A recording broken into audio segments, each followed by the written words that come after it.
సరే కానీ స్కూల్కి యాపిల్ పెట్టానుగా తినలేదు, తీసుకొని తినేసి. హార్ట్ ఎందుకు అందులో వేస్తావు?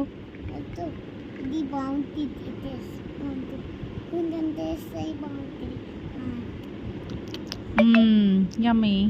సరే కానీ యాపిల్ తినేసి, బాక్స్లో యాపిల్ ఉంది. ఓకే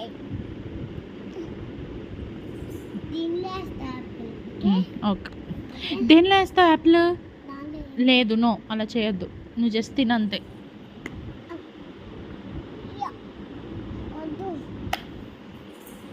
ఏది నేను ఓపెన్ చేస్తా బాక్స్ వీటి. మరి ఏం కావాలి? ఇది కావాలి జ్యూస్. తాగైతే చెరీస్ ఉన్నాయి దీనిలో. హాట్ కూడా నాకు ఇష్టం, నేను హాట్ తిన్నాను. టేస్ట్ చాలా బాగుంది. బాగుందా?